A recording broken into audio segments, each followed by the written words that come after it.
So your body doesn't care if it's straight up sugar or in your fruit. Sugar is sugar. And all the breads and the pastas instantly convert to sugar in your body. Your body doesn't care. Sugar is sugar. Hello, So everyone, and welcome back to my channel. I'm Rochelle, the real life carnivore. If I haven't had the pleasure of meeting you yet, I would love to know where you guys are tuning in from. If you want to drop me a comment below and let me know where you are visiting from, that would be great. I am a carnivore mom. I am also a Christian, and I wanted to get pregnant. And the only way that I was able to do that and to overcome my infertility diagnosis was to go carnivore. I had no idea. Well, I knew, but I had no idea how much nutrition actually impacted fertility. So my husband and I went carnivore. We successfully had two pregnancies. One, the initial was a miscarriage. The second was successful. And I am currently breastfeeding and enjoying every moment of my healthy little baby boy's life. I am interviewing other moms and some carnivore dads just to give you different perspectives on how families handle carnivore, on how they talk to their kids about it, if they talk to their kids about it, and how to implement carnivore lifestyle for yourself, how to be a good example, and also just to recover your health, take your health back into your own hands. Today we have a really cool guest.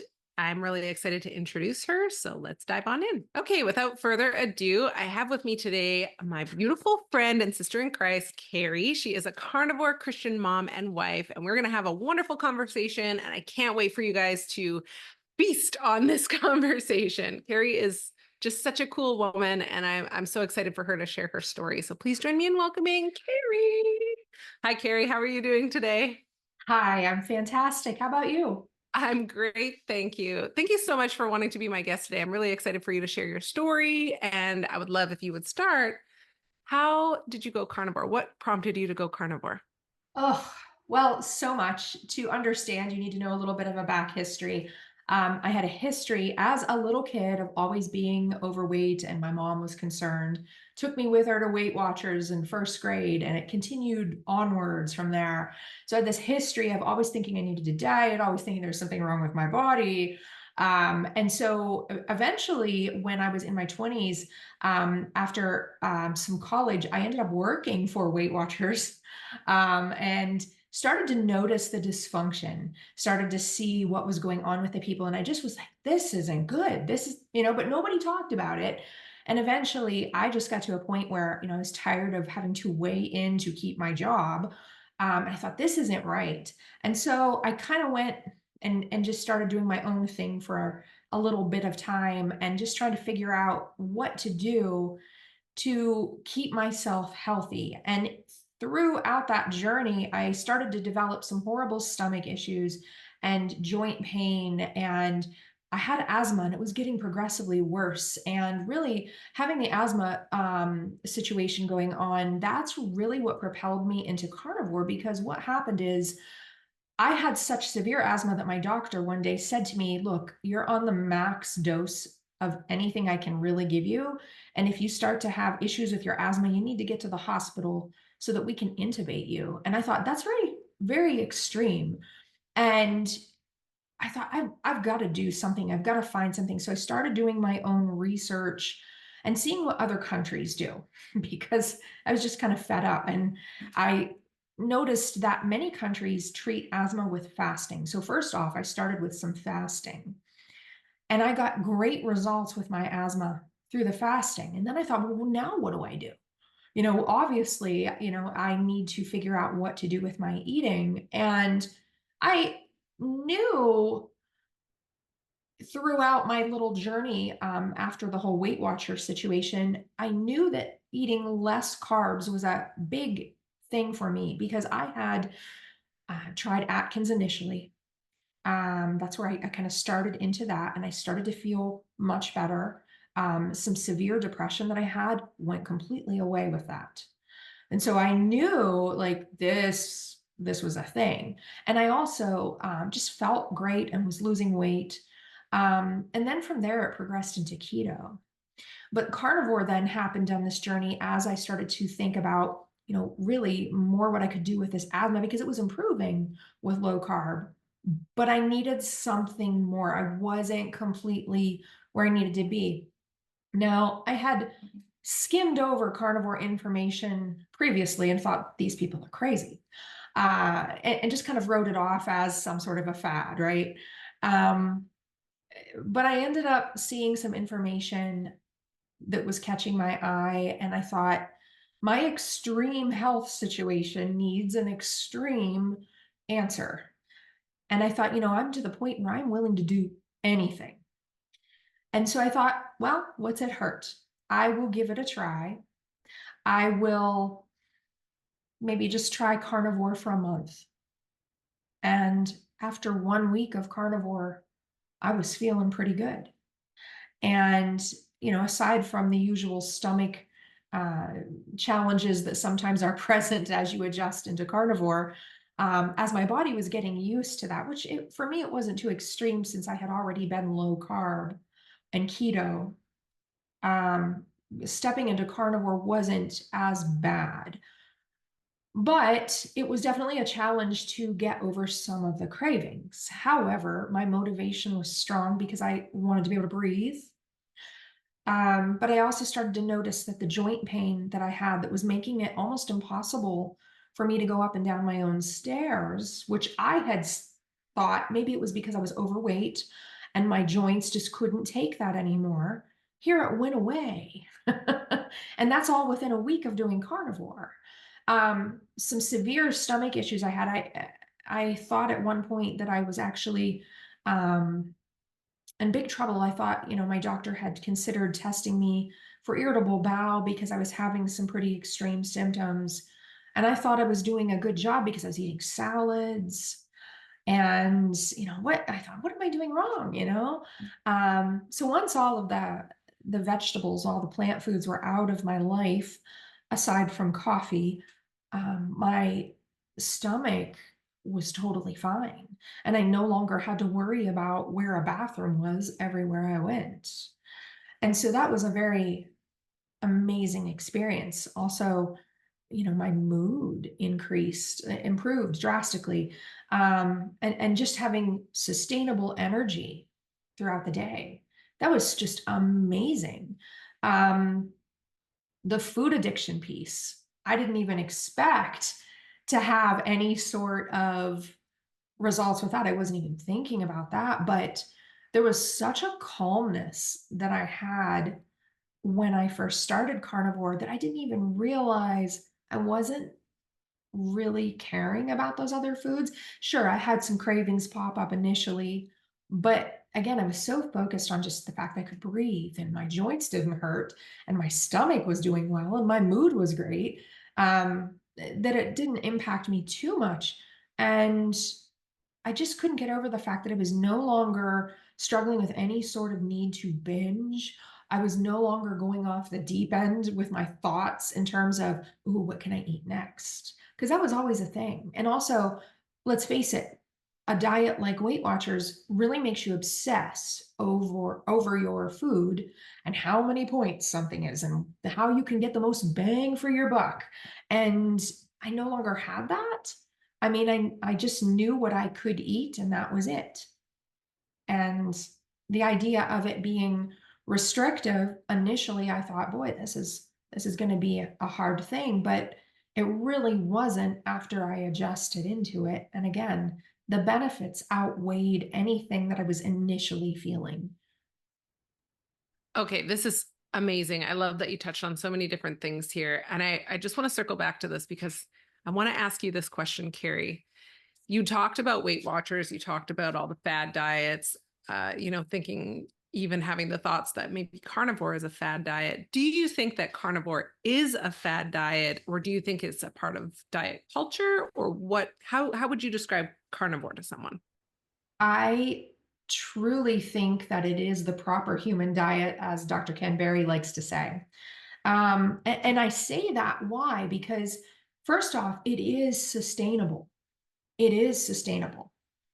And, you can look at it from a restrictive mindset. You can say, oh, it's very restrictive, but there's a lot of things in the world that we don't consume because it's not good for us. For instance, I'm not going to go eat paint chips. I'm not going to go, you know, whatever is out there in the world that is not helpful for my body. I am not going to go consume that. Is that restrictive? Is it restrictive to say I don't smoke? Is that restrictive?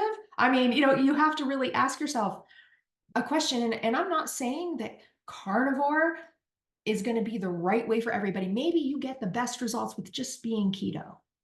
But I really think that meat needs to be a part of everybody's diet. I see that in my own life, but also in my patients. And Okay. I love that you use such a dramatic example because that's kind of the seriousness of this. Some people don't see it that way, but I mean, you're familiar with Dr. Anthony Chafee, the plant-free MD, and yes, his video on plants are trying to kill you. There is some merit to that, this what does he call it? The evolutionary race between animals and plants or whatever, each one is trying to succeed the other. I think we need to be very mindful that a lot of issues that people have can be stemmed back to plants. You mentioned that you've noticed shifts in your patients. Can you talk a little bit more about that? Do you use nutrition as a part of your clinical practice? And what is it that you do, Keri? yes, yes. Well, I am a licensed clinical mental health professional. I have a Christian counseling practice, and I see a lot of people in the eating disorder community. So I treat eating disorders, feeding disorders, anxiety, depression, trauma, PTSD. Those are some of my typical ones. I also work with people in food addiction. Even though in this country there is zero insurance billing code. They don't acknowledge the fact that food addiction even exists. I do. I know it exists. And, I have a history where I worked in drug and alcohol rehab. And I remember having this light bulb moment of, oh my gosh, the way these people are talking in drug and alcohol rehab, it's exactly what's going on in my brain with food. And just having that moment, I remember just being stunned by that. So, I carried that over into my practice. So I do see a variety of different people for a variety of different reasons. Um, and I will say that, before I get too far ahead of myself, I am not a doctor. This is not medical advice, any of that. Because I realize there are going to be people and potentially other therapists that see this and say, oh, she should stay in her own lane. Uh, I get it, but I am not telling people you need to be carnivore. I am saying simply look at this evidence. I want you to simply look at what's out there. I want you to listen to people like Dr. Anthony Chafee. I want you to listen to Dr. Ken Berry. I want you to see what these people have to say and make your own decision. Do you think this is right for you? Because the bottom line is, no matter what treatment I recommend to a patient, whether it is standard protocol or something that is on the other side of that spectrum, if they're not willing to do it, it doesn't matter. And so I even take that approach with anything that is considered standard protocol in my practice. I'll introduce somebody to a tried and true technique, but if they're not going to do it, doesn't matter. And so carnivore is one of those things. And when I introduce somebody to that, typically I'm introducing them to keto first. Um, because sometimes it's just impossible for them to wrap their mind around carnivore. Although there have been some that have been like, I just want carnivore, give me that, because they're in such a desperate situation. And I have never once seen a patient not improve drastically. I'm not talking just little increments. I'm talking drastic to the point where the way they're living life is so much better after becoming a carnivore that they don't want to go back to the way they were because they recognize just how awful they felt in terms of their emotional needs. Their brain comes back online when they start eating carnivore, and they can't believe how they used to function. they're not even that person anymore. So why would they go back? Yeah, exactly. I love that you touched on this too, because Jordan B. Peterson, who is a clinical psychologist in Canada, obviously he's carnivore. His daughter is carnivore, and that whole story is amazing. If you guys don't know that story, you need to check it out. He mentioned on a recent interview, and I'll see if I can find it so I can link it below, that there is a doctor who is opening a clinic somewhere in the US where they will be treating things like depression, bipolar, schizophrenia, and there's one other ailment that they most commonly is considered a mental illness, but it's actually a nutritional deficiency in his opinion. So I'm going to try and find that interview so I can link it for you guys below. But unbelievable how much can change in such a short time. And I'm a walking testament of this too. Mental health improves significantly, like tenfold, when you start eating the right foods and your body's working the way it should. Can you tell me, Keri, does this translate into your home life? Does your husband do carnivore? Does your family do carnivore? Yes. So my husband and I both eat a mostly carnivore diet. Now, I obviously, for health reasons, stick to carnivore. He goes a little bit what I call off-roading, and every once in a while has a treat. And it's not, because he doesn't like carnivore. It's just that there are certain foods that he has a hard time with passing up. But he does love how he feels, and he even sees the difference and how he feels, and really is online with the whole thing. He thinks it's great. Now I have a stepson, and he is a 15-year-old, and he is autistic. And with that comes some little quirks with food sometimes. And so at our house, when he is with us, I typically make sure that he has a meat-based diet. Now, that doesn't mean he doesn't have other things, because sometimes there's some stubbornness there with some of the eating, and I would rather have him eat some food because he just won't eat otherwise. And so maybe a little bit of that isn't so bad, but I do allow him to have certain treats, but I'm always keeping the focus on meat. As he continues to develop, because he is a little bit delayed, we start having more conversations about why meat is good. And as he starts to make some of his own choices, I encourage him in making those smarter choices, in my opinion. So, Have you noticed any changes in his behavior or in his cognition or anything when he does eat oh at your yeah, house? yeah, it is a huge difference, especially, um, the our custody is 50-50, but we alternate weekends. And so what's kind of nice is when we alternate the weekends and we have him for several days in a row, there's a calmness that he starts to develop.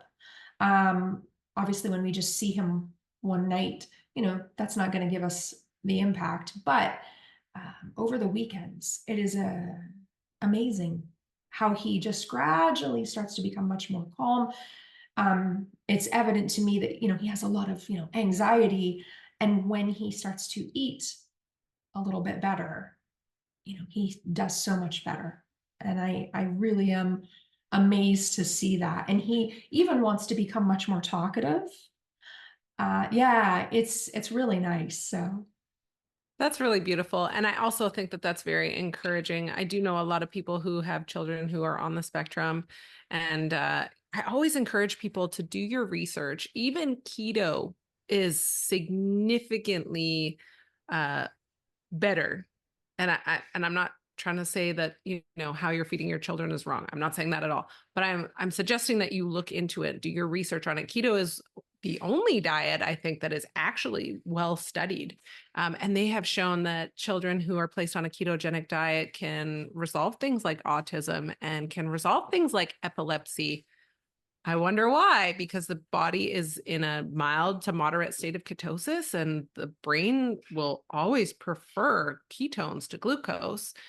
But it's just a matter of like, what can we do to heal the body now? so we can prolong our life and, better quality of life, better quality of life. What are your thoughts on that?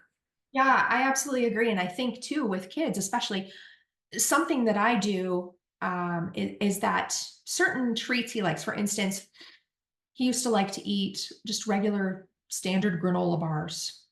And instead of getting those, I've purchased keto options, gradually getting him to better things. So he doesn't feel like he's deprived. And it's something that's better. So I feel better about it, that it's not quite, standard American diet-ish. I think that's a really helpful tip for moms who are considering this or parents who are considering this and may have children that are on the spectrum. What other tips and advice would you offer? What other encouragement would you offer for those parents? Yeah, yeah.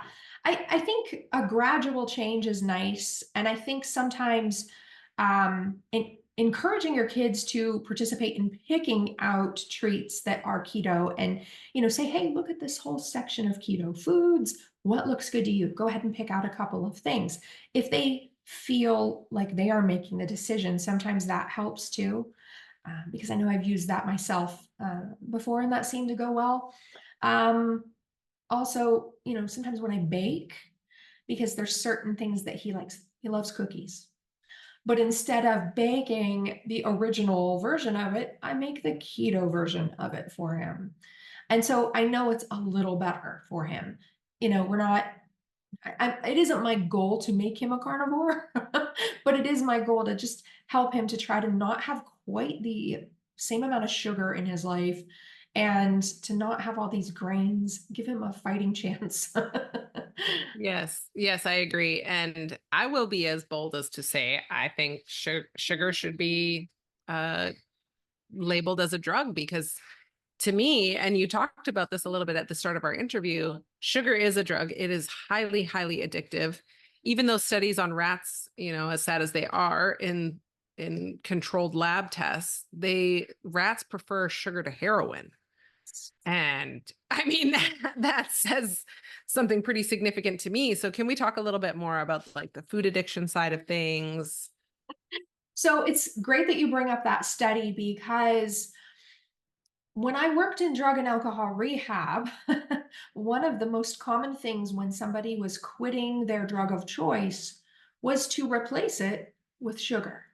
And so I would be leading group therapy, and everybody'd come to group therapy with bags of donuts and cookies and sit there and eat pieces of candy. That was very common. They'd have all kinds of fancy sugary coffee beverages, just a ton of straight up sugar. And that they all knew that wasn't the greatest thing, but they said it was just what they needed to do in that moment. It's what they needed to do so that they had something to grasp onto. And even in drug and alcohol, we say you can't just take the drug away from the person and not give them something. Now, obviously, we'd love for people to choose better things. Is sugar better than heroin? Um, That's debatable. That is right, right. debatable. I mean, there are certain things about it. Okay, we can go with that. But I guess the bottom line is if you look at the long-term impact of eating a diet full of carbohydrates, and I don't care if it's straight up sugar or from fruit, because I always hear all the time, well, it's fruit. There's nutrients in fruit. They all want to say that. I said, did you ever read the wrapper on a candy bar? There's nutrients in there too. So Correct. but they're like, "What?" They just aren't making that connection. So your body doesn't care if it's straight up sugar or in your fruit. Sugar is sugar. And all the breads and the pastas instantly convert to sugar in your body. Your body doesn't care. Sugar is sugar. So in my line of work, I have to work alongside a lot of dietitians, especially when I'm dealing with eating and feeding disorders, right? And I have such a problem with that because most of them are trained in the standard protocol that is funded by the FDA. and the textbooks are all written by the same. Yeah, it's a whole thing. It really is the most ridiculous scam on the planet. But anyway, they spew this information out at me and they tell me, this is what this patient needs. This is what this patient should be eating. Or if I had to send somebody to an inpatient facility, they pump them full of carbs. Every single meal is rich in carbohydrates because their goal is to get the person to gain as much weight as they possibly can as fast as they can. Which is so counterproductive because a lot of people who struggle with eating disorders struggle with body image. So if they're coming in anorexic or bulimic, and I've seen this in my own practice and with other people, if they're coming in that way, as soon as you make them gain that weight, they're not leaving the clinic a better person or a healthier person. They're leaving the clinic thinking, how quickly can I get this weight off? I can't wait to binge and purge, or I can't wait to, restrict myself or whatever. And I think the other thing we need to take note of is addiction transfer, which is what you're talking about. So you go from being addicted to one substance to another substance. And this is something that I knew could happen, but I didn't want to acknowledge for myself that could happen, because when I came to carnivore, I had an addiction transfer too. I went from being addicted to the sugar and the carbs and the restricted binge eating to being addicted to dairy. Dairy. I Yes. still love dairy. I love dairy. I'm not knocking dairy. It's delicious. It really makes me enjoy food, but it's not helpful for me. It's not conducive for me, and it keeps my cravings alive. And I just think that some people need to look at the transfer that can happen. So can you talk a little bit more about that? Have you noticed any addiction transfer for yourself? Did you notice that you were leaning on dairy or anything like that? Yeah, you said it. Dairy was something then that I ended up heavily relying on, in spite of the fact that I actually have a dairy allergy that's pretty significant. And to the point where my allergy doctor, when I had some testing done, who this man had been in practice for a number of years and was on the edge of his retirement, he was amazed and super excited over my reaction when he was testing me, and they, did the skin tests and whatever, but my whole back swelled up. And he said, "Wow, I've never seen it this bad." And even though I know that, even though I know it destroys me, um, just like a heroin addict knows what heroin will do to them. When you have an addiction, you have an addiction. And for me to put down the dairy, that was just asking me to give up everything at that point, is how I felt. Because I thought, well, what am I supposed to eat then? Because dairy was, and I thought, well, I've given up so much already to just be carnivore. Now I have to give up dairy too. What? Yeah. So that is a hard thing. And, being completely honest, I'm not going to sit here and say I don't have some cheese every once in a while, because I do, but I also pay for it, and I'm trying to work on myself. And I think that that's something that in the carnivore community we need to be kinder about, because there are so many people that come at other carnivores. I see it all over the place. Heaven forbid, you eat cheese, or you drink coffee, or you do this, or you do that, or whatever it is you're incorporating into your lifestyle. People don't necessarily treat others with kindness in that, or understand that they are healing from their own addictions. They are trying to work on things themselves. They know, believe me, I know I shouldn't have the cheese. Rochelle, you shouldn't have the Oh, cheese. I know. I know. I'm like, Right? I have to weigh the options. I'm like, 3 days of really itchy skin and eczema returning and itchy scalp, or no. And sometimes I'm like, I'll just deal with it for the 3 days. I don't care. It just really depends on the moment that I'm in. But I also have to ask myself, what is behind this? Why am I craving this? And that's the other thing. Why are we craving it? Are we craving it because we're needing some like emotional or spiritual nourishment? Like, why do we crave this stuff? Well, scientifically, biologically, why we are craving this is we end up needing a dopamine hit. And just like everything that you can be addicted to, you have a certain pleasure center in your brain that desires certain things, and you get this ping of dopamine. Really, it's not the substance or the whatever it is you're doing in your life that's addictive, it's this dopamine hit that is driving you to continue to do something over and over again, even though you know it's not good for you. So there's that side of it. So what do you do in that instance? I mean, first off, I guess, we can look at trying to fill our emotional void with this dopamine, but I'm not so sure that that's what it is. I do think sometimes we get bored or we get sick and tired of having certain emotions, or we want to numb out our emotions. I do think that, that's present, but what holds that addiction in place really is this biological side. And what do we need to do? Well, we do need to pull back from our addictive substance so that we're no longer continuing to have these spikes. But we do have to find things in life that make us excited, that are good for us. And if you sit and think for a minute, and I often encourage, my patients to do this when they struggle with some sort of an addiction, if you sit and consider what in this moment, more than anything, would make you super happy and excited and feel really great in this moment. I guarantee it's not a piece of cheese. But, sometimes what people start to think on is, ooh, if I was on a cruise right now, or if I was, whatever, doing some sort of an activity that they love. And sometimes, obviously, we can't just get up and go on a cruise suddenly because we want to, so that we don't have to eat a piece of cheese. But we can sit and think on that, and we can start to get ourselves having that spike. What we think impacts our brain. And sometimes, our brain doesn't necessarily know the difference between us actually going on that cruise and just thinking about it. And how I know that is because some of the research that our own government did is pretty fascinating in terms of what the brain is capable of doing. So there were prisoners of war that had been captured from our own country, and our guys were sitting together in awful, horrid conditions before they were rescued. And to keep their sanity, they sat and played rounds of golf together every day in their head.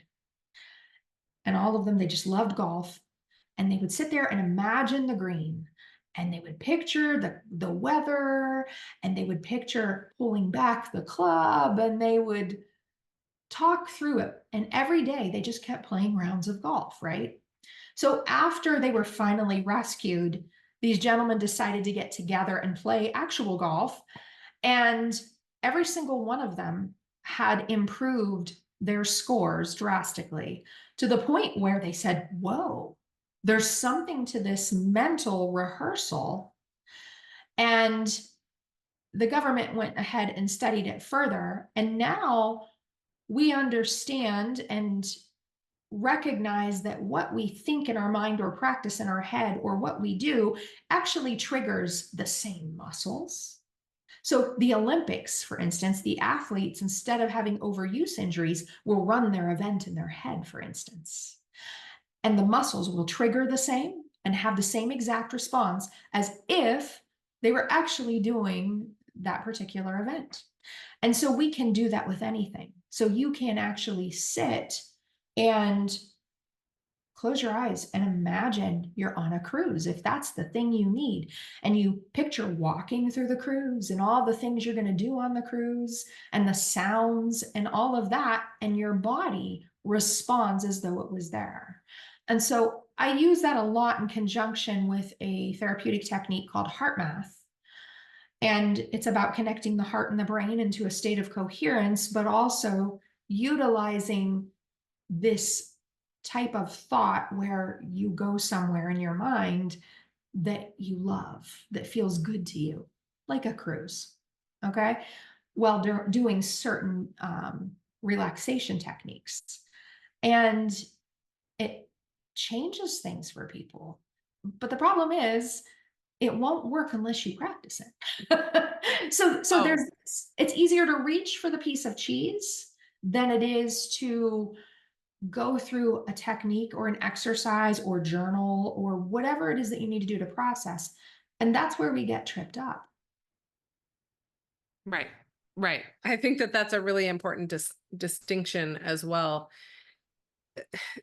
I didn't know that the government had done that study, but it makes sense to me because I think about even when I used to binge, it was the same thing. Like it was like a premeditated event. Like I could see myself going to the same store, see myself picking out those things. I knew exactly what I wanted, exactly where to find it, and I would, it was like a seek and destroy mission for Yeah. me, for me. And now, I don't have those same reflexes when I'm feeling anything other than calm and relaxed. I'm like, I can actually cognitively work through this. I don't need to turn to food or a substance or dairy or whatever. And I think that that's a significant improvement considering where I was previously. I wanted to ask you, Keri, you mentioned that you tried fasting and that you found that super helpful with your asthma. Have you tried fasting since going carnivore? And if so, what have you noticed? Has it been different? Yes, yes. So I guess with carnivore, there were a lot of people talking about this idea of fasting or at least doing OMAD or something along those lines. And I was all excited about doing fasting, but initially in my carnivore journey, I wasn't maybe as nourished as my body needed me to be. And this is where the steak and butter gang and you, Rochelle, came into play, and things really changed when I figured out that, oh, everybody's talking in this community about making sure that you're properly nourished. And once I had truly fueled up my body through priming, um, things became so much easier with fasting. And, all my fasting attempts were always white knuckling before. And now I don't need to do that. Um, in fact, I guess I feel more in tune with my body.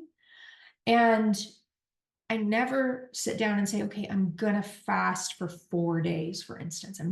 I never do that. I just keep going until my body says, hmm, that's enough. And, I will measure my blood glucose and my ketones and monitor that. But I'm really looking for a feeling. My body lets me know. And so I try to go along with that. Um, I have even tried out the sardine fasting that everybody has talked about. And I think that that's a really nice thing for a lot of people. I don't think it's right for everybody. I the jury's still out for me. I think it was very helpful.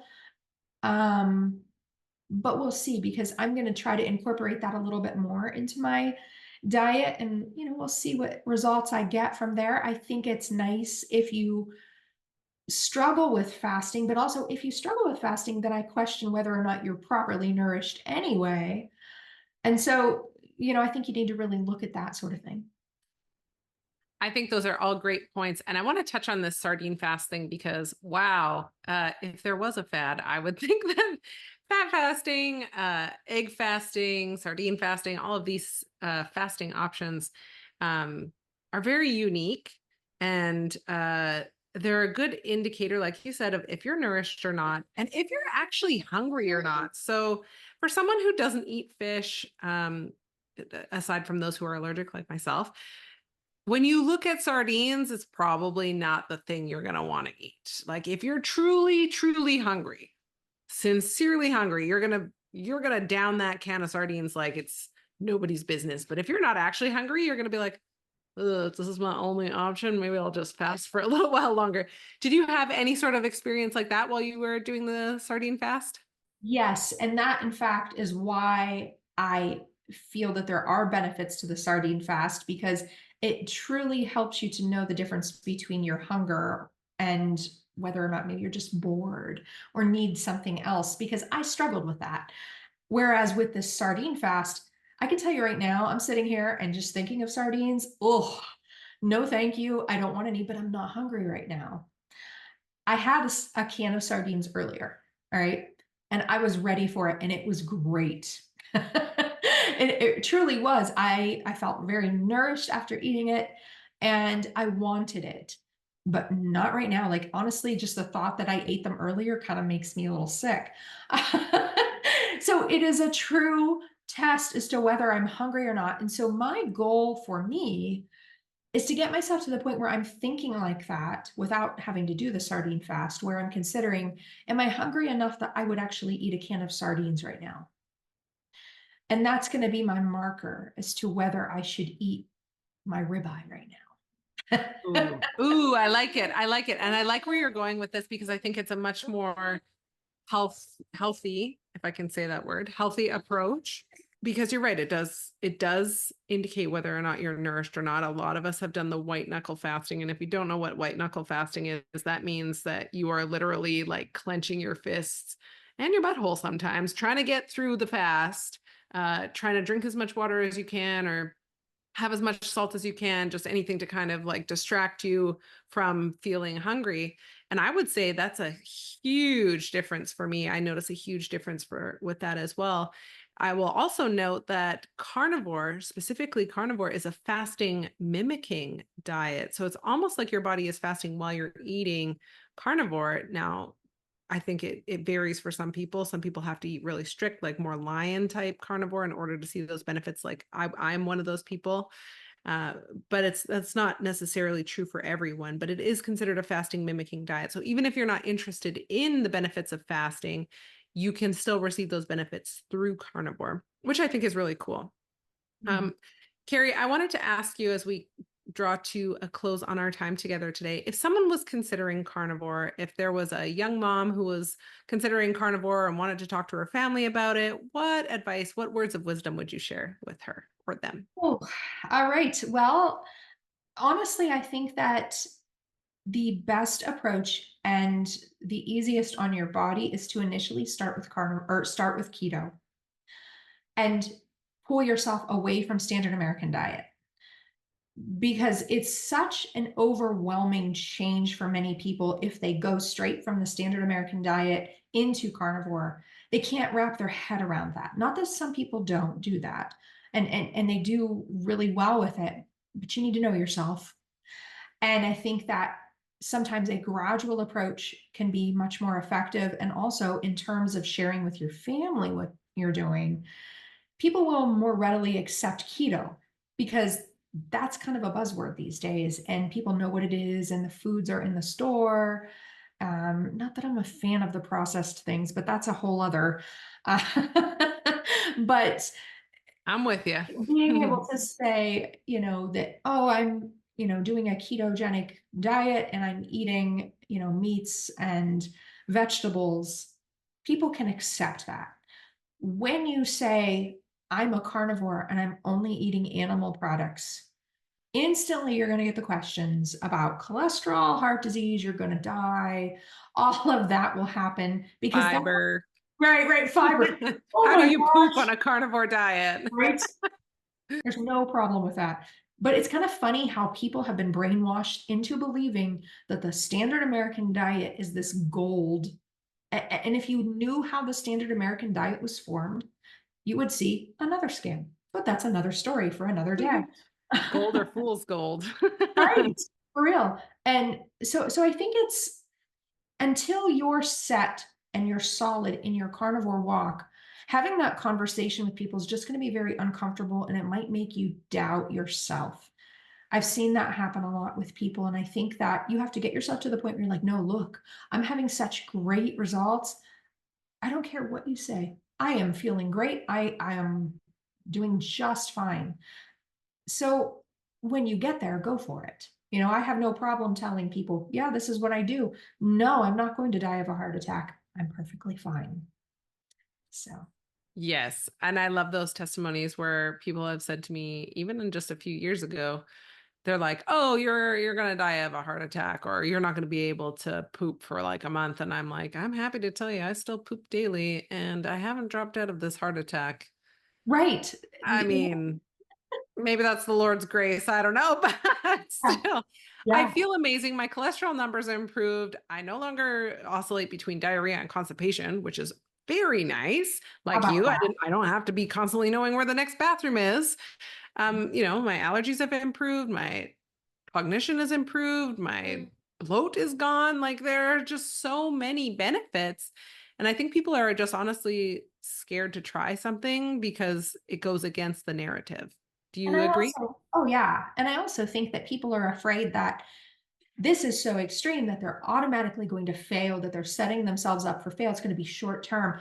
And all I have to say about that is if you have a struggle on your carnivore journey, that's okay. Don't beat yourself up over it. It is just feedback. And I encourage you to get back on track as soon as possible. Jump right back in because we've all had our blunders, myself included. And I'm not going to sit here and tell you I have been perfect with my carnivore walk. I haven't, but I continue to get back up and get into it. Why? Because it is the only thing that makes my body feel this good. So I keep coming back to it over and over and over again. The standard American diet is not it. If I eat that way, I'm not going to live very long. I can guarantee it. I Right. feel it in my body. I won't want to live. That's Yeah, the bottom line. exactly. Exactly. I do not want to go back to the way I felt before carnivore, constantly aching and just being miserable and being depressed and having high anxiety and like some days not even being able to get out of bed in the morning because my arthritis was so crippling. I just couldn't move because it hurt to breathe. It hurt to exist. Holy cow. Um, and I mean, I would go carnivore all over again if it meant the getting to have this precious little baby and getting to, experience food freedom and break free from, addictions and stuff like that. It's just, the list just goes on for me and for you and for so many others. Yeah, that's it. I think don't knock this until you try it and feel what we're all talking about. It's worth it. I agree. I agree. Okay, Miss Keri, can you tell me if someone wants to get in touch with you, if they want to reach out to you, if they want to find you, where can they do that? And do you have any projects that you're working on right now? Sure, you can find me at Instagram. I am carnivore.keri. That's Keri. And projects. I am always working on something. And I guess right now I have some patients that I'm actually working on some recipes for. So I often encourage my patients to say, if they are doing carnivore or keto and they're missing something, there's usually a recipe for pretty much everything that you can make a keto or carnivore version of. So I'm working on some stuff like that and continuing to do my usual continuing education, continuing to learn more so I can help more of my patients, and also doing some little music projects on the side. So, Oh, I love it. I love it. And if you didn't know, Keri was a music teacher for quite some time. I think you still do music lessons, don't you? I do music lessons and perform professionally. I love it. It's a nice little variety. You're just such a cool lady, Keri. And I just want to thank you with my whole heart for joining me today and just sharing with the community your story. And I know that it is going to touch so many people's hearts and lives. Thank you so much for being here. Well, you're welcome, and I'm glad to be here. Thank you. Thank you all so much for tuning into this episode with Keri. I'm really excited about it, and I hope that you guys got some value out of this. I will be linking all of her contact information below on how you can reach out to her on Instagram. And if you haven't done so already, don't forget to like and subscribe, hit the little notification bell so you can be notified anytime I upload new content. Thank you so much again for tuning in. This is Rochelle, the Real Life Carnivore, signing out. Bye for now.